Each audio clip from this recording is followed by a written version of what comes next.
There's a room in Egypt where the floor is standing water, where the ceiling beams are undecorated slabs of pink granite hauled from 300 kilometers away, and where the two archaeologists who dug it out of the sand walked away convinced it was thousands of years older than the temple built right in front of it.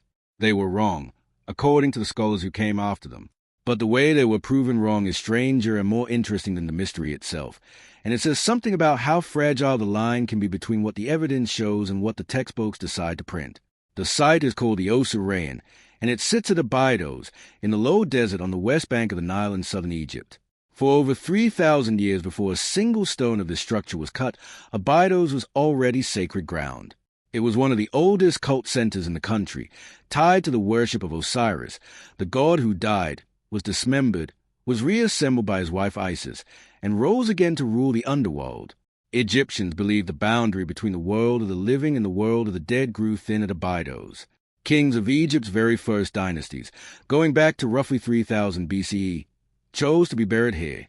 Later generations came to believe one of those early tombs actually belonged to Osiris himself, and pilgrims traveled to Abydos for millennia to leave offerings at what they thought was the god's own grave.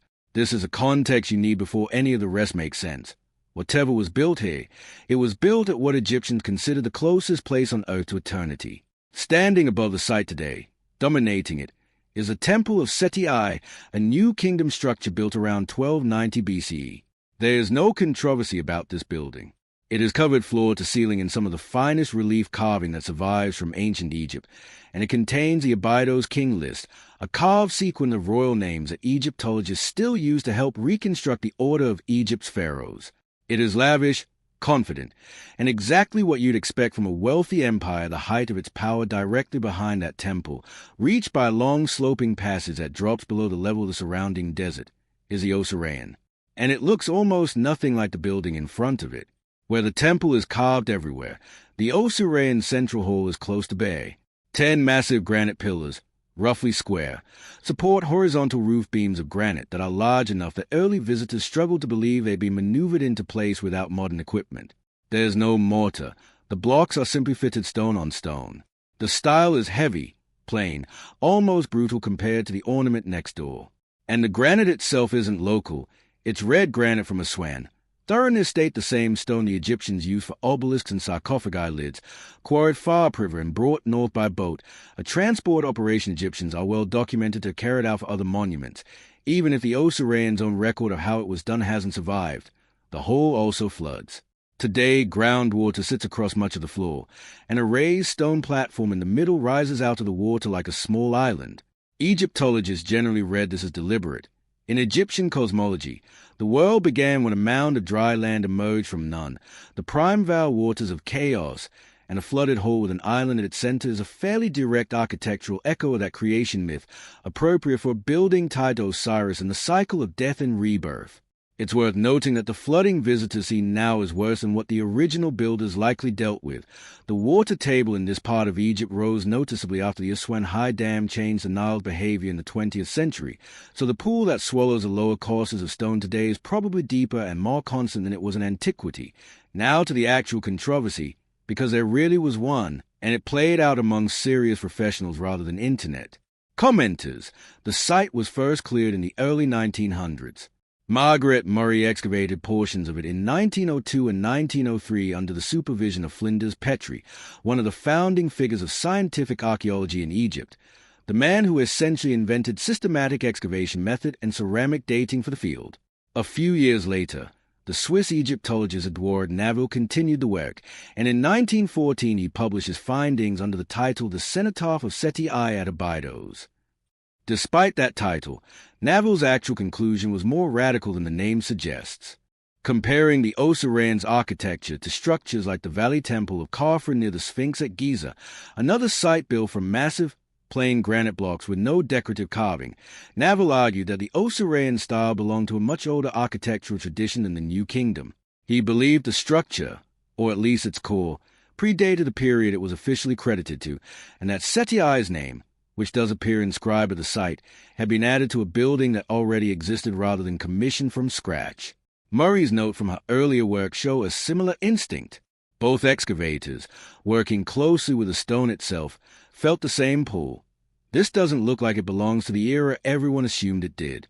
For a while, that reading held some ground, in part because a comparison to Old Kingdom granite architecture wasn't unreasonable. The unornamented, megalithic style at Giza's Valley temples is genuinely distinctive, and seeing something similar behind Seti's temple naturally raised a question of whether Egyptians were reusing or echoing a much older building tradition. The turn came in the late 1920s. Henri Frankfurt, another major figure in Egyptology, led further excavation and study of the site through the end of that decade, publishing his conclusions in the early 1930s. Frankfurt didn't dispute that the Osireion looked archaic. He agreed it looked nothing like the temple standing in front of it, but he argued that this was a point rather than the problem. His case was that Seti I's architect deliberately built the Osireion in an intentionally old-fashioned style, plain, heavy, monumental granite construction meant to evoke the deep past, because the building's purpose demanded it.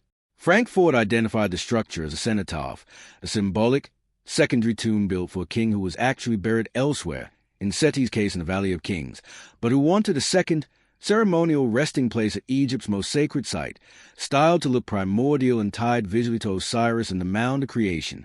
Under this reading, the archaic look wasn't evidence of age. It was a costume, chosen on purpose, because Seti wanted his monument to feel eternal and ancient rather than fashionable and new. Frankfurt also pointed to something that mattered a great deal: decoration inside the Osireion, where it exists, include religious and astronomical texts, versions of the Book of Gates and other funerary compositions, along with early depictions of constellations that scholars can date stylistically, and inscriptional evidence tying completion of the sites. Decoration to Meremptah, Seti I's son and successor, who finished work his father had started. That succession, a project begun by one king and completed by his heir, is a very normal pattern in Egyptian royal construction and fits comfortably within the New Kingdom timeline rather than requiring anything older. This is really the crux of the disagreement, and it's worth sitting with rather than rushing past. Naville and Murray were responding, honestly, to how strange and out of place the Osireion's bare granite architecture looked next to the ornate temple beside it. Frankfurt didn't deny that strangeness. He offered a different explanation for it, one that kept the building inside the accepted chronology of Egyptian history by treating the archaic look as an intentional artistic and religious choice rather than a literal sign of age. Frankfurt's reading is the one that Egyptology settled on, and it remains the standard scholarly position today. It's not that Naville and Murray were shown to be careless or wrong about what they saw.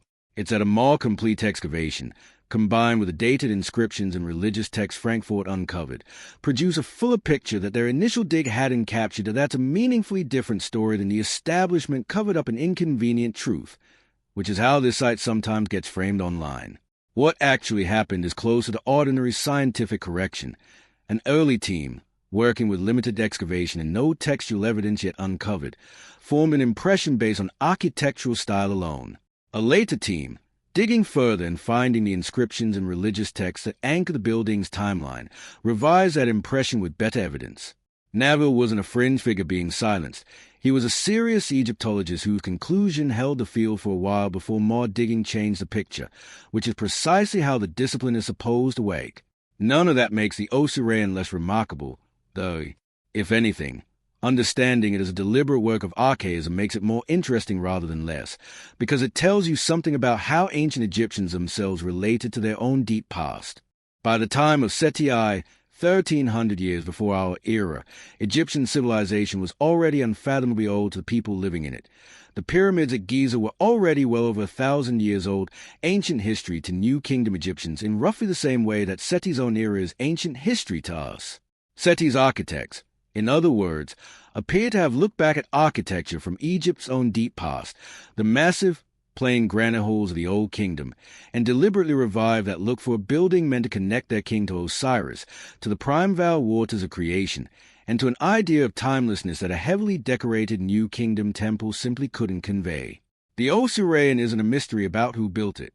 It's a monument, on purpose, to how far back Egyptian civilization already stretched in the minds of the people who built it. There are still real open questions at the site, and it's worth being honest about where genuine scholarly uncertainty exists rather than pretending everything is settled. Egyptologists continue to debate exactly how much of the Osireion's design was influenced by earlier structures Seti's builders might have seen or known about, whether any part of the substructure reused or echo old elements at Abydos specifically, and how the site's flooding and symbolism were understood and experienced by ancient visitors versus how modern rising groundwater has changed what we can even see of it today. Large sections of the lower courses remain underwater and effectively inaccessible for close study, which means some questions about construction technique and phasing may simply not be answerable until conservation work changes at what's not seriously in question among people who actually study this material is the idea that the Osireion required non-human intervention or lies outside what New Kingdom Egyptian engineering was capable of. Egyptians of this period had centuries of experience quarrying, transporting, and fitting granite at large scale. The obelisks of Karnak and Luxor, the colossal statues of Ramesses II, the sarcophagi of Egypt's kings, all involved moving and shaping stone of comparable difficulty using boats, sledges, ramps, levers, and enormous organized labor forces. Methods that are documented elsewhere in the record even where the Osireion's own construction account hasn't survived. A building leaving no surviving inscription bragging about how it was built isn't unusual. Plenty of ancient construction, even famous construction, has no surviving how we did it account, because that's simply not the kind of thing most inscriptions were for. Royal inscriptions tend to record religious dedication, royal titulary, and mythic association, not engineering logs. So what do you actually have at Abydos? Once you set the impossible structure framing aside, you have something arguably more compelling, a monument where two of Egyptology's most careful early excavators looked at the evidence in front of them and drew a conclusion that later, fuller excavation overturned, not through consensus politics, but through better data. You have a king who wanted to be remembered at the most sacred site in his civilization, and who chose to do it by dressing his monument in the architectural language of a past that was already ancient to him. And you have a chamber that still floods today, more than it did in antiquity, slowly obscuring the very stonework that first excavators debated over a century ago, which means whatever remains to be learned about the Osireion's lower courses may genuinely become harder, not easier, to study as time goes on. That's a real mystery here. Not who built it, because we're on solid ground calling this a Seti I and Marenta project, but how much of its original design intent, symbolism, and possible connection to older Abydos traditions is still sitting underwater, waiting on conservation and excavation that hasn't happened yet. If you want to know what's genuinely still unresolved about ancient Egypt, it's usually not who could have built this, it's what's still buried, and what will we lose before we get to it. If you found this one interesting, let me know in the comments which ancient site you want unpacked next. There's no shortage of real, well-documented mysteries in Egypt that don't need any embellishment to be worth talking about.